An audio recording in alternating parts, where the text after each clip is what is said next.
Hello everybody, welcome back to the channel. Tonight we're going to be looking at Yyai stock yet again, and unfortunately we are down 18.5% again today. This is one that we spoke about yesterday, and I hate to say it guys, but we did kind of call this one correct yesterday.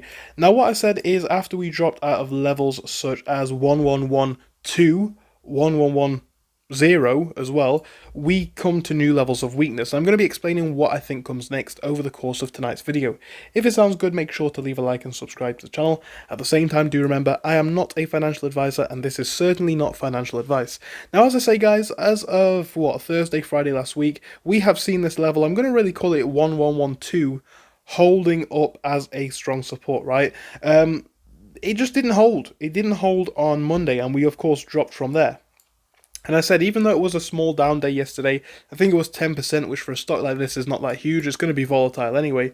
You know, I said this is potentially the start of a trend to worry about because we now have no levels of support. And I know in the comment section of that video, a lot of people were saying to me, you know, well, that could be a good sign. Of course it could, but the thing about stocks like this, guys, it's going to be exceptionally high risk, and you need to see it for what it is because, you know, 90% is essentially down 20% again today.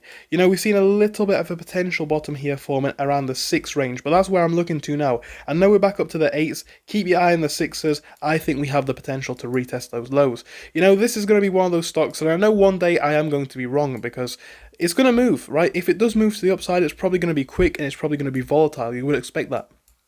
But, you know, as it does push lower and lower, I do become concerned yet again. RSI is in the oversold range, but, you know, it's still one of these points. You know, you could see it potentially dip down to this range again, maybe tomorrow. So keep your eye on the 6s. If you're able to break out of the 6s and push higher again, you're, of course, looking to break out of the 8s. You know, 850 we're going to call it, 80850, you're looking at levels around there to potentially break. And again, from there you are, of course, looking for much stronger pushes up to 10 and beyond. Again, it's early days, guys. This is going to be a high-risk stock, but I just think with a new low touch in today, you may have found a bottom, or you may go on to retest that level, which in and of itself would be a relatively significant dip if we were to go back down to there. It's just my personal thoughts. Let me know yours in the comments. Thank you for your time. Goodbye for now.